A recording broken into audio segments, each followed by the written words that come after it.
It's a little older, but it says national estimates of the 10 leading causes of non-fatal injuries treated in hospital emergency room departments. Now, the reason that I want to share this with you, it's called opportunity. If you can't see opportunity, you'll never be able to get it. And so I just wanted to share with you what's called opportunity. How much opportunity is there in chiropractic? There's tremendous opportunity. I tell you, I say this all the time. You guys know that only 8% of the population utilizes chiropractic? Okay, it's a small number. And I always say, the good news about chiropractic, or I say the bad news about chiropractic is only 8% of the population utilizes chiropractic. That's bad news. And then I turn right around and I say, the good news about chiropractic is only 8% of the population utilizes chiropractic. Now, why would I say that? Well, I would say that if you understand how to get the 92%. If you don't know how to get the 92%, then it is really bad news. And that's what I know how to do. That's how I was able to open 77 offices in 20 states. I wasn't dependent on the 8% that was looking for a chiropractor. And you're going to learn how that works with personal injury. There's 3 types of marketing. There's publicity, there's advertising, and educational sales. We'll go into it in greater detail. But publicity and advertising does not work for the people who are not looking for a product or service. So when you do publicity and advertising, you're just fighting over the 8% with every other Tom, Dick, and Harry chiropractor out there. Those are some very low numbers. But when you know educational sales, there's tremendous opportunity, and this shows there's many reasons why. Here's why. Number 1, what's the second leading cause of going to a general practitioner? Low back pain. In other words, you think of where your office is, plot out all the general practitioners, on a 2-mile, 3-mile radius. That's the second leading cause they're getting new patients every day. So guess what they're doing? They're driving right by your office every day. Back pain patients are driving right by your office to the GP every day. What's the second leading cause of going to the hospital? Emergency room. Low back pain. Low back pain, second leading cause. Out of that, studies have shown 99 out of 100 people that go to the emergency room for low back pain have mechanical low back pain. Now, you guys are chiropractors. You know what that means? You know what that's called? It's called opportunity. But guess what? They went to the emergency room. They didn't go to your office. See, there's a massive amount of business out there that have what you treat and what you're pretty good at. They're just not looking to buy you. That's a problem.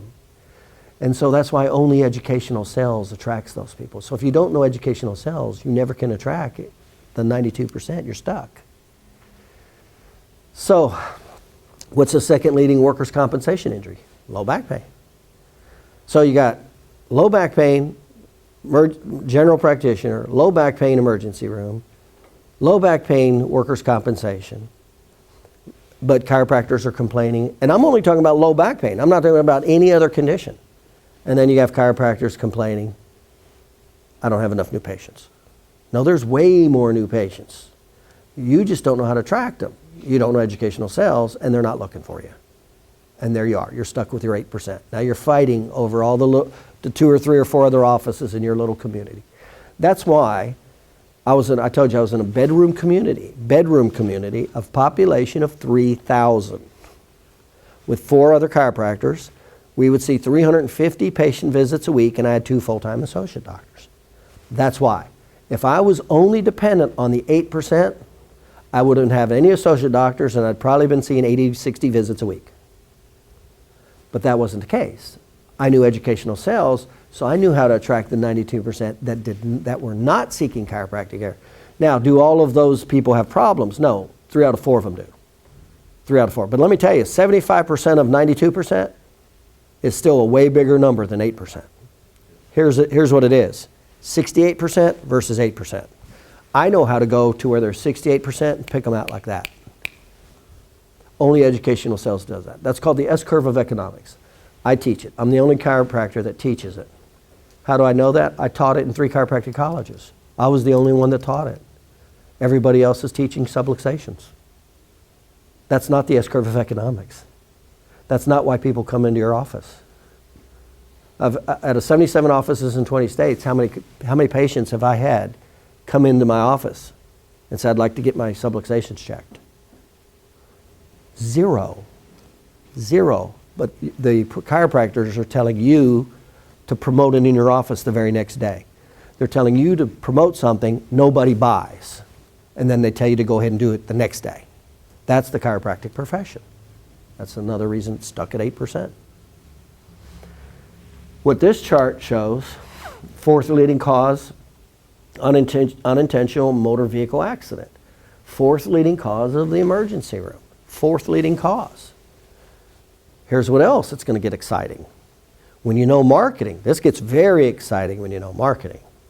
When you know marketing, out of all the injuries, 87% of the injuries are soft tissue injuries. 32% are disc. 16% are nerve. 10% are mild concussion and 2% are fractures.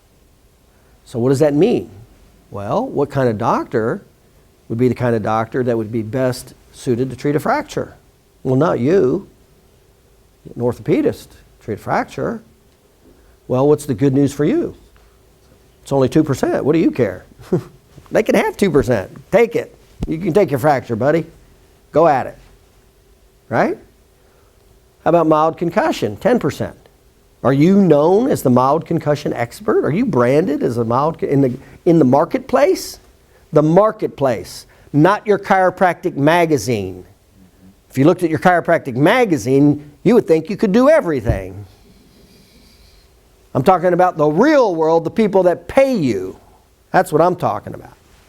Do they see you cracking somebody's neck who has a concussion? You think mommy wants you to crack her little kid's neck that has a mild concussion from her football, little league football? Guess again. But they're doing seminars on how to treat mild concussion for chiropractors, even though that's not what the market is looking for. So same with nerve injury. You go to nerve injury. There's a nerve injury. Where does the marketplace know where to go when you have a nerve injury? It's called a neurologist. Are you going to beat out a neurologist? No. So when you have a disc injury, is a chiropractor the place to go in the market when you have a disc injury? To get your back cracked? In the real world. You think anybody wants their back cracked when they're in pain and they have a disc injury? They don't want you fooling with it. I'm talking about the real world. I'm talking about real people. And are you the authority? No, you're not the authority. Orthopedist is, neurosurgeon is, orthopedic surgeon, neurosurgeon is. So can you compete with those people? No, you can't compete with them.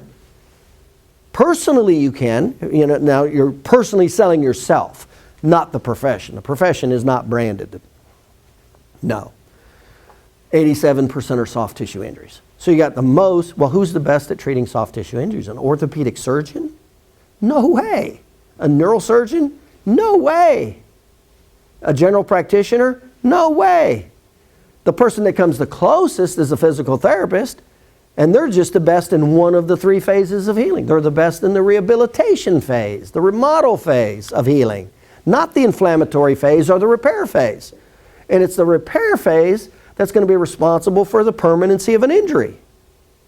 And so who is the best healthcare provider that provides the best services for somebody who has trauma? And by the way, I'm not just talking major trauma, I'm also talking micro trauma. There's major trauma and micro trauma. But when you're going through the three phases of healing, the chiropractor. So chiropractors do commonly treat all three areas, but they're absolutely the best and the only provider that treats in the repair phase. So how much opportunity is there? That's my point. How much opportunity is there? 87% of car injuries, fourth leading cause of going to the emergency room. Second, low back pain, second leading cause. General practitioner, second. It's called opportunity. What's the number one leading cause of medications over the counter? You see, there's huge opportunity. But chiropractors are chasing the immune system and trying to treat cancer. And I'll just finish on this relative to the opportunity. And there's a reason why. And you're going to learn why and how to get around that. But I just lost my train of thought here. The leading cause of over-the-counter medication. Yeah. So there was one other last point I was going to point out with this, but I lost my train of thought. So, all right. Anyway, the major concept that I wanted to deliver here was opportunity. So there's a lot of opportunity, but if you can't see it, you won't be able to get it. And if you do know the process to get it, there's a ton of business. How much business? I needed 2 associate doctors. I kept opening office after office after office after office. There's just a ton of opportunity. When you have the knowledge. When you don't have the knowledge, it's a very small. And that's why you don't see franchises in chiropractic. You can't franchise when there's 8% utilization. When only 8% of the population is using a product. If only 8% of the population was eating hamburgers, you think McDonald's would be able to open everywhere? No. No, there's not enough people buying the product.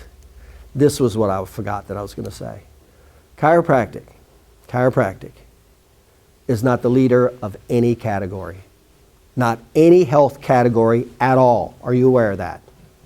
After 120 years, they're not the leader of any health category, including treating low back pain, which is what they treat. And by the way, the statistics are 84% of the patients that come to chiropractors come to you for low back pain, neck pain, or headaches. 9% for neuromusculoskeletal extremities. 91% of all the patients come to chiropractors that are branded. I'm talking about branding, marketing, branding, okay? 91% of the 8% come to you for the category of neuromusculoskeletal, mainly spinal centric. And chiropractors do not even own that category. They don't own any category. They're not the leader in any category. And you're going to learn why.